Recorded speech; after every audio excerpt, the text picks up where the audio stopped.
Hello friends, welcome to our channel. Friends, మనకి విద్యాశాఖకి సంబంధించి సంస్కృత్ యూనివర్సిటీలో ఖాళీగా ఉన్న పర్మనెంట్ ఎంటీఎస్ క్లర్క్ ఇంకా వివిధ ఉద్యోగాలకు ఒక భారీ నోటిఫికేషన్ రిలీజ్ అయింది. 10th క్లాస్, ఇంటర్మీడియట్, డిగ్రీ వాళ్ళందరికీ కూడా అప్లై చేసుకోవడానికి ఛాన్స్ కల్పిస్తున్నారు. స్టార్టింగ్లోనే మీకు 50,000 వరకు సాలరీ ఉంటుంది. ఎలాంటి ఎక్స్పీరియన్స్ కూడా అవసరం లేదు. అన్నీ కూడా పర్మనెంట్ ఉద్యోగాలు. ఆన్లైన్ విధానంలోనే ఈ యొక్క వేకెన్సీస్కి అప్లికేషన్స్ పెట్టుకోవాలి.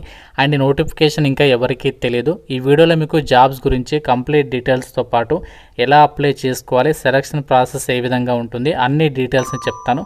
మీ నుండి ఒకే ఒక చిన్న లైక్ అయితే ఎక్స్పెక్ట్ చేస్తున్నాను. చూస్తున్న ప్రతి ఒక్కరూ లైక్ చేసి ఒక వీడియోకి అయితే సపోర్ట్ చేయండి అండ్ ఛానల్ని సబ్స్క్రైబ్ చేసుకుని చూడండి.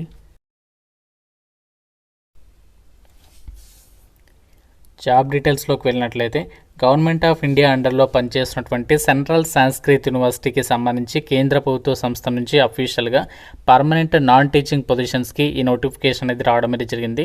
ఈ నోటిఫికేషన్కి మీరు ఇండియన్ నేషనల్స్ అయితే సరిపోతుంది. Andhra Pradesh, Telangana male and female candidates అందరికీ కూడా అప్లై చేసుకోవడానికి ఈక్వల్ ఆపర్చునిటీ అనేది కల్పిస్తున్నారు. కాబట్టి మీరు ఏ స్టేట్ వాళ్ళైనా అప్లై అయితే చేసుకోవచ్చు.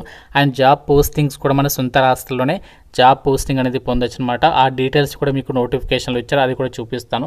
సో మనకి అప్లై లింక్ కూడా నోటిఫికేషన్లో ఇచ్చారు. అలాగే నోటిఫికేషన్కి సంబంధించి ఇండియన్ నేషనల్స్ అందరూ అప్లై చేయొచ్చు అని చెప్పేసి కూడా నోటిఫికేషన్లో క్లియర్గా అయితే మెన్షన్ చేయడం అయితే జరిగింది. ఈ నోటిఫికేషన్ ద్వారా మనకి ఎన్ని ఉద్యోగాలని భర్తీ చేస్తున్నారు ఇక్కడ లిస్ట్ అయితే ఇచ్చారు. టోటల్గా 144 వేకెన్సీస్ ఉన్నాయి. అండ్ క్యాస్ట్ వారిగా కూడా వేకెన్సీస్ అనేవి డివైడ్ చేయడం అనేది జరిగింది. 20 రకాల నాన్ టీచింగ్ పొజిషన్స్కి రిక్రూట్మెంట్ చేస్తున్నారు. ఇందులో మనకి చాలా ఉద్యోగాలు ఉన్నాయి. ఇక్కడ మనకి చూడండి, లైబ్రరీ అటెండర్స్, అలాగే multi tasking staff, lower division clerk, driver, అలాగే assistant, upper division clerk, library assistant, technical assistant, junior engineers, nursing officer, ఇంకా మనకి అసిస్టెంట్ రిజిస్టర్ ఉద్యోగాలు, చాలా రకాల వేకెన్సీస్ అయితే ఉన్నాయి. మీకు 1 by 1 డీటెయిల్స్ అన్ని కూడా చెప్తాను కాబట్టి సో మీరు వీడియో కంప్లీట్గా చూసినట్లయితే ఎలా అప్లై చేయాలి కూడా అర్థమవుతుంది. సో ముందుగా మనకి ఇక్కడ ఇంపార్టెంట్ డేట్స్ అయితే ఇచ్చారు. ఈ యొక్క వేకెన్సీస్కి సంబంధించి ఆన్లైన్ అప్లికేషన్ ఆల్రెడీ మనకి స్టార్ట్ అయిపోయింది. మండే రోజు 16th మార్చ్ నుంచి అప్లై చేయడానికి last date 16th April, next month వరకు కూడా మీరు అప్లై అయితే చేసుకోవచ్చు. ఆన్లైన్ అప్లై చేసిన తర్వాత మళ్ళీ మీరు అప్లికేషన్ కాపీస్ ప్రింట్ తీసుకొని సో వాటిని మీరు బై పోస్ట్ త్రూగా కూడా పంపించాలి. దానికి లాస్ట్ డేట్ ఏమో మనకి 16th ఏప్రిల్ తర్వాత నుంచి 15 days టైం ఉంటుంది. ఆ డేట్లోపు మీరు అప్లై అయితే చేసుకోవచ్చు అనమాట. సో అన్నీ కూడా మనకి పర్మనెంట్ సెంట్రల్ గవర్నమెంట్ జాబ్స్ అనమాట. అండ్ జాబ్ పోస్టింగ్స్కి సంబంధించినటువంటి డీటెయిల్స్ కూడా నోటిఫికేషన్లో ఇచ్చారు. ఆల్ ఇండియా క్యాడర్కి సంబంధించి మనకి దీనికి సంబంధించి సెంట్రల్ సంస్కృత్ యూనివర్సిటీకి హెడ్ క్వార్టర్స్, అలాగే 12 క్యాంపసెస్ ఉన్నాయి. అలాగే చాలా చోట్ల సెంటర్స్ ఉన్నాయి. మన సొంత రాష్ట్రంలో కూడా సెంట్రల్ సంస్కృత్ యూనివర్సిటీ ఉంది కాబట్టి మనము మన సొంత రాష్ట్రంలో మీరు చక్కగా జాబ్ అనేది చేసుకోవచ్చు అనమాట. నోటిఫికేషన్ ద్వారా భర్తీ చేసినటువంటి పోస్టులకి సంబంధించి పోస్టుల వారీగా మనకు దానికి సంబంధించి క్వాలిఫికేషన్స్ ఏమి ఉండాలి అండ్ దానికి సంబంధించి సెలెక్ట్ అయితే ఎంత సాలరీ వస్తుందో ఆ డీటెయిల్స్ అయితే చూద్దాము. మల్టీ టాస్కింగ్ స్టాఫ్ ఎంటీఎస్కి సంబంధించి సెలెక్ట్ అయినట్లయితే మీకు పే లెవెల్ 1 ప్రకారం అన్ని అలవెన్సెస్ కలుపుకుంటే దాదాపుగా అప్ టు 40,000 వరకే సాలరీ పొందొచ్చు. లైబ్రరీ అటెండర్ ఉద్యోగాలకు కూడా సేమ్ సాలరీ ఉంటుంది. అయితే ఎంటీఎస్కి సంబంధించి క్వాలిఫికేషన్ మాత్రం జస్ట్ మీరు 10th పాస్ అయితే అప్లై చేసుకోవచ్చు అనమాట. లైబ్రరీ అటెండర్ ఉద్యోగాలకి మాత్రం మీరు ఏ విభాగంలో ఇంటర్ పాస్ అయినా లేదంటే 10+2 పాస్ అయినా ఎలిజిబులే. కాకుండా మీకు లైబ్రరీ సైన్స్కి సంబంధించి సర్టిఫికేట్ కోర్స్ చేసి ఉండే 1 year ఎక్స్పీరియన్స్ అనేది ఏదైనా యూనివర్సిటీలో కానీ కాలేజీలో కానీ వర్క్ చేసినట్టుగా ఎక్స్పీరియన్స్ ఉంటే కంప్యూటర్ నాలెడ్జ్ ఉన్న వాళ్ళు లైబ్రరీ అటెండర్ ఉద్యోగాలకి అప్లై చేసుకోవచ్చు అనమాట. డ్రైవర్ ఉద్యోగాలు కూడా ఉన్నాయి. సో డ్రైవర్ ఉద్యోగాలకి ఏదైనా విభాగం మీరు 10th క్లాస్ పాస్ అయి ఉండి కమర్షియల్ డ్రైవింగ్ లైసెన్స్కి సంబంధించి లైట్ కానీ మీడియం కానీ హెవీ వెహికల్కి సంబంధించి లైసెన్స్ ఉండి మోటార్ మెకానిజంకి సంబంధించి నాలెడ్జ్ ఉండి 5 years డ్రైవింగ్లో ఎక్స్పీరియన్స్ ఉన్న వాళ్ళు డ్రైవర్ ఉద్యోగాలకి అప్లై చేసుకోవచ్చు. అలాగే మనకి lower division clerks, so lower division క్లర్క్కి సంబంధించి సెలెక్ట్ అయితే దాదాపుగా మీకు 50,000 వరకు సాలరీ వస్తుంది. లెవెల్ 2 ప్రకారం డ్రైవర్ ఉద్యోగాలకు కూడా సేమ్ సాలరీ ఉంటుంది.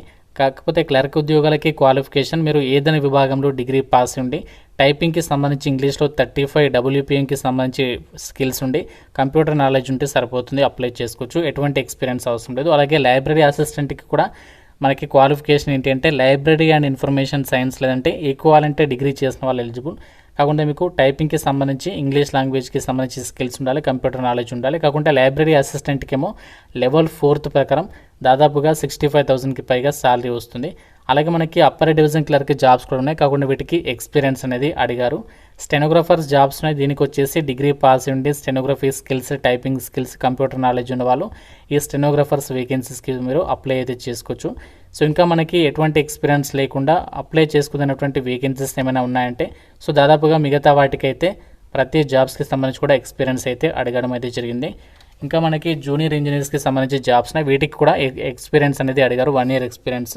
సో మీకు బీటెక్ క్వాలిఫికేషన్ ఉండి దానికి రిలేటెడ్గా మీరు ఒకవేళ అప్లై చేసుకోవాలనుకుంటే ఆ యొక్క వేకెన్సీస్కి అప్లై చేసుకోవచ్చు. బీఎస్సీ నర్సింగ్ చేసిన వాళ్ళకి నర్సింగ్ ఆఫీసర్ ఉద్యోగాలకి అప్లై చేసుకోవడానికి ఛాన్స్ ఉంది. అసిస్టెంట్ రిజిస్టర్ జాబ్స్ నేను చెప్పాను కదా, సో అసిస్టెంట్ రిజిస్టర్ ఉద్యోగాలకి సంబంధించి మాత్రం సో మీకు మాస్టర్స్ డిగ్రీ ఉంటే సరిపోతుంది, అప్లికేషన్ అనేది చేసుకోవచ్చు, ఎక్స్పీరియన్స్ అవసరం లేదు. ఇప్పుడు నేను చెప్పినటువంటి వేకెన్సీస్కి మీరు ఎలాంటి ఎక్స్పీరియన్స్ అవసరం లేకుండా ప్రతి ఒక్క క్యాండిడేట్ కూడా యొక్క వేకెన్సీస్కి సంబంధించి అప్లికేషన్ అది చేసుకోవచ్చు. So permanent central government jobs కాబట్టి ఏ ఒక్కరు కూడా ఈ యొక్క ఆపర్చునిటీ అనేది మిస్ చేసుకోకుండా ప్రతి ఒక్కరు కూడా ట్రై చేయండి. నోటిఫికేషన్ ద్వారా భర్తీ చేసిన వేకెన్సీస్కి సంబంధించి మీరు అప్లై చేసుకోవడానికి మీకు ఉండాల్సినటువంటి ఏజ్ లిమిట్ వచ్చేసి ఎంటీఎస్ ఉద్యోగాలకు వచ్చేసి 32 years లోపు అప్లై చేసుకోవచ్చు. క్లర్క్ ఉద్యోగాలకు కూడా సేమ్ ఏజ్ లిమిట్ 32 years వరకు ఇచ్చారు. సో ఈ విధంగా కొన్ని పోస్టులకి 35 years వరకు, కొన్ని పోస్టులకేమో 32 years వరకు ఇచ్చారు. అండ్ మీకు దాంతోపాటుగా ఓబీసీ వాళ్ళైతే మీకు 3 years ఏజ్ రిలాక్సేషన్ సపరేట్గా ఉంటుంది. ఎస్సీ ఎస్టీ వాళ్ళకి ఇంకా ఎక్స్ట్రాగా 5 years ఏజ్ రిలాక్సేషన్ ఉంటుంది. కాబట్టి చాలా మంచి అవకాశం అని చెప్పుకోవచ్చు ఏజ్ విషయంలో అయితే. అండ్ మీకు సాలరీకి సంబంధించినటువంటి డీటెయిల్స్ కూడా ఇచ్చారు. అండ్ క్లర్క్ ఉద్యోగాలకి అయితే 35 వేకెన్సీస్ ఉన్నాయి. ఎల్డీసీకి సంబంధించి ఎంటీఎస్కి సంబంధించి 22 ఉన్నాయి. ఇంకా మనకి లైబ్రరీ అటెండర్కి సంబంధించి 8 ఉన్నాయి. అప్పర్ డివిజన్ క్లర్క్ 16 ఉన్నాయి. సో ఈ విధంగా మనకి అన్ని రకాల ఉద్యోగాలు కలుపుకుంటే 144కి పైగా వేకెన్సీస్ని అయితే ఈ రిక్రూట్మెంట్ ద్వారా అయితే భర్తీ చేస్తున్నారు. అయితే ఈ నోటిఫికేషన్కి అప్లై చేస్తే మీకు 90% జాబ్ వచ్చే ఛాన్సెస్ అనేవి ఎందుకు ఉన్నాయని చెప్పేసి చెప్పానంటే సో వీటికి సంబంధించి మీరు చాలా తక్కువ మంది అయితే అప్లికేషన్స్ పెడతారు. ఎందుకు అంటే అప్లికేషన్ ఫీజు మాత్రం మనకి హైలోనే ఇచ్చారు. సో ఎందుకు అంత హై ఉందంటే సో మన ఇక్కడ అప్లికేషన్ ఫీజు చూడండి, level 1 నుంచి level 5 నేను చెప్పినటువంటి వేకెన్సీస్కి సంబంధించి ఎంటీఎస్ కానీ లోయర్ డివిజన్ క్లర్క్ ఇవన్నీ వాటికి సంబంధించి ఎస్సీ ఎస్టీ పీడబ్ల్యూడి వాళ్ళైతే 500, మిగతా వాళ్ళైతే 1000 రూపీస్ అనేది పే చేయాలి. చాలా తక్కువ మంది ఫీజు చూసేసి అప్లై చేయాలన్నమాట. సో దీనికి కాంపిటీషన్ అనేది తగ్గిపోతుంది కాబట్టి సో డెఫినెట్గా మీరు మాత్రం ఇంట్రెస్ట్ ఉంటే ట్రై చేయండి.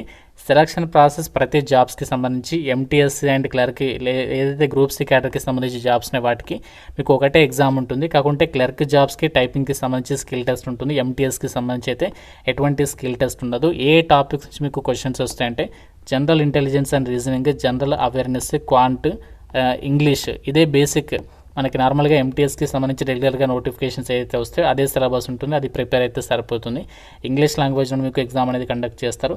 చాలా మంచి అవకాశం. సెంట్రల్ సంస్కృత్ యూనివర్సిటీ నుంచి వచ్చినటువంటి జాబ్ నోటిఫికేషన్ డీటెయిల్స్, వీటికి సంబంధించి మీకు నోటిఫికేషన్ అప్లై లింక్స్ అన్ని కూడా మీకు డిస్క్రిప్షన్లో పిన్నెడ్ కామెంట్లో అయితే ఇస్తాను. ఇంకా మీకు ఏదైనా డౌట్ ఉంటే నోటిఫికేషన్ గురించి నాకు కామెంట్లో అయితే అడగండి. ప్రతి ఒక్కరు కూడా లైక్ చేసి ఒక వీడియోని మీ ఫ్రెండ్స్తో అయితే డెఫినెట్గా అయితే షేర్ చేయండి. ఛానల్ని సబ్స్క్రైబ్ చేసుకోండి. Thank you so much guys.